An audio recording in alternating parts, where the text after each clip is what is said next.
Hey guys, I'm going to do a real quick tutorial about how to draw a realistic eye today. I had a couple issues during the recording where I had a lot of graphite sheen or shine on the drawing, so try to look past that. We'll just go over some of the basic stuff that I do when I'm drawing these dagons. One of the things to keep in mind when you're drawing an eye is the shape of the eye. You have the iris there, and that's represented on that little scale on the right. And then you have that area coming up from the iris, which is, you can see that little inner core.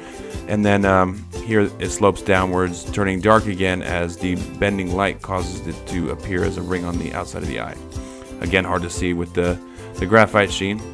Tips for adding a little bit of realism. As you can see, I put in reflections of the eyelashes backwards and upside down in the glare of the eye. I put in some, used gouache to put in some white highlights on the corners of the eye, and hopefully that added to a little bit of realism. So we're going to go into a time-lapse, start to finish, of how to draw it here. So I start with the sketch of the eye and then go right into the pupil, leaving the area where the glare will appear blank.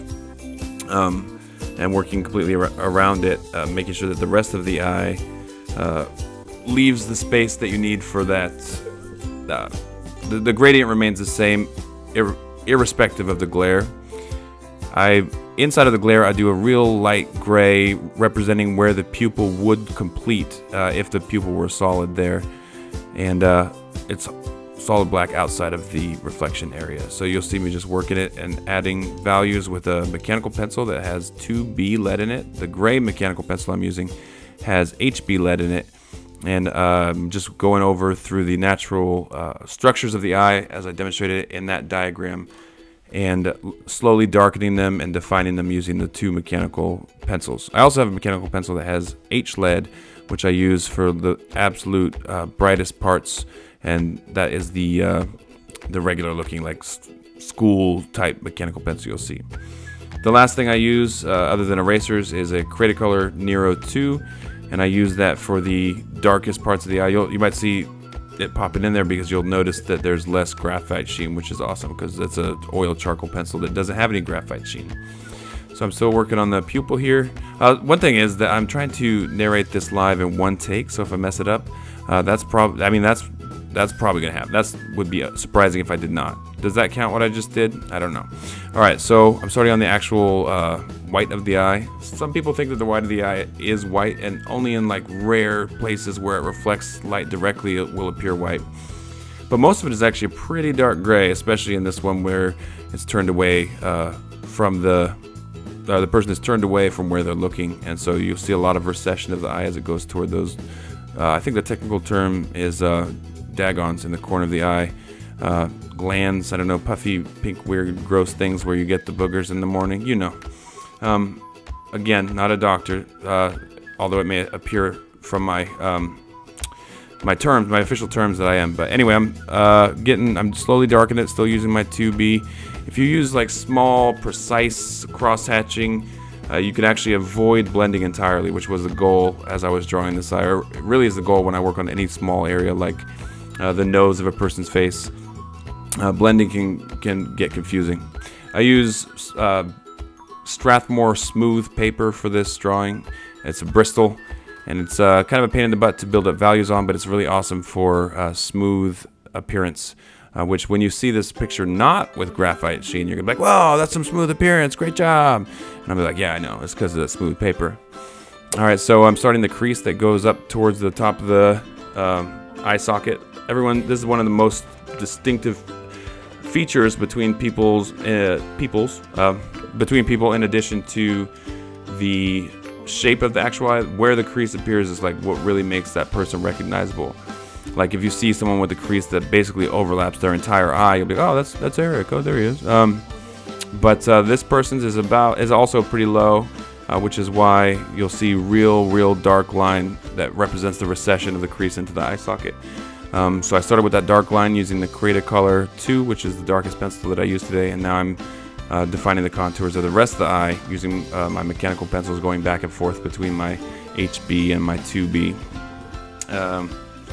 So you see it developing the parts of the eye when you're learning. I don't know who's watching this. It could be like pros, which hey, I mean, give me some tips. Let me know, or beginners, and whoever's watching it. Some of this might be like old news to you, but the basic parts of the eye is the lower shelf, the upper shelf, the actual eyeball, and the iris / pupil. And then the outer eye is the the eye socket, the crease that goes at the top of the eyelid and the bottom of the eyelid. When you're drawing your sketch of the eye, you basically do the eye shape that we all know, that little teardrop shape. And if you're doing a neutrally positioned eye where the person is looking right at the camera, you'll see most of the lower shelf, and will be the brightest part there. As it gets closer to the corner of the eye, it will shrink and shrink until it makes that little bump and goes into your dagons, which, if you referenced earlier in the video, is those pink things that make gross stuff when you sleep. The upper shelf, you don't usually see a lot of it, but you have to be aware of what it's doing, because the eyelashes come down from the upper shelf and then back up over the pointed upwards. So they don't just come from the edge and go upwards, so you have to make sure that you're drawing them going down. The reference photo had like a crazy ton of bottom eyelashes, so I included a lot in this one, but that's not real. No one has those. That's just probably just some sort of freak that I'm drawing here. Usually you'll have very, very few lower eyelashes, and the ones that you do have are actually what you use to show the edge of the bottom shelf. The reason I'm doing the eye at this scale specifically is that I'm trying to show people how I draw eyes for portraits. If I was drawing like a big, giant professional eye, you'd have room to really make that shelf stand out and lend realism. But since we're doing it small, basically where the lashes start and where there's like little spots of bright and then spots of dark, that's how you know where the actual bottom shelf of the eye ends, instead of hard line or whatever.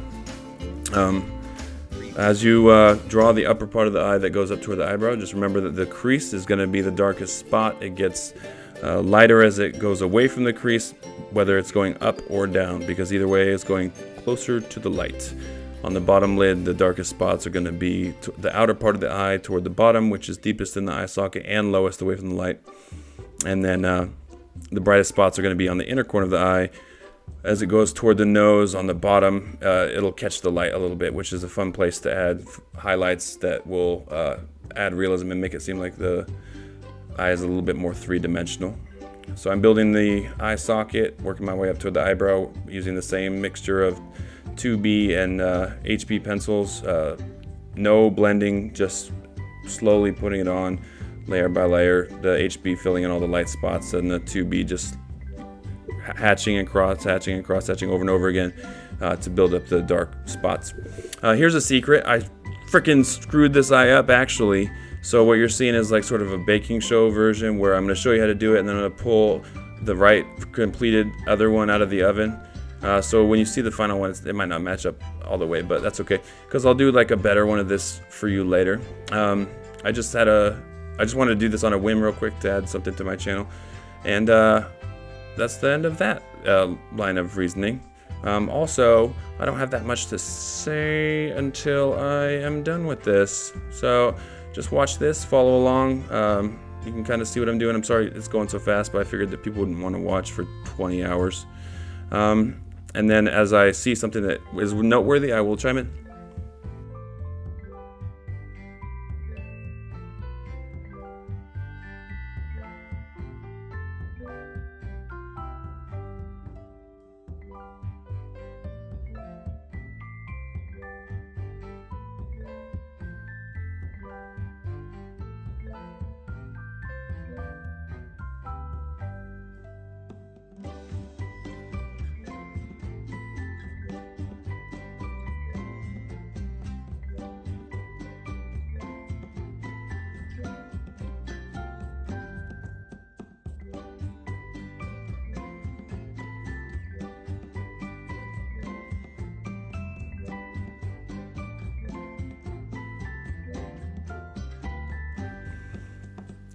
So we're getting in towards the end where we're going to add our finishing touches. The finishing touches, I use a harder pencil, a 2H pencil, to put in creases because you have to press a little harder, but it will stick to the paper better, and it'll look like little wrinkles along the top of the top eyelid and the texture of the skin that goes up toward the eyebrow. This person had very faint eyebrows, so it's basically just a bunch of lines. But usually what I'll do for eyebrows is I'll put down like a coat of 8B and just blend it in so it's like this soft hazy background, and then you put lines over on top of it depending on how the person's eyebrows work. I'm reinforcing, because as you work along, some of your gradient will wash out, some of your graphite will come up. So I'm reinforcing the gradient of the iris to make sure that it looks like it's covered in like a glassy substance. I'm adding those backwards eyelashes into the reflection, a little white gouache here and there to simulate a spot of reflected light. And then actually I think it's not white gouache. I think it's just I used white gouache in the real one. This is probably why I jacked it up. So don't use that. Whatever you saw me do just now, don't do that. But it was a paint pen. Anyway, just erasing, refining, and evaluating, does this look real, why doesn't it look real, adding depth to the corners, and so forth.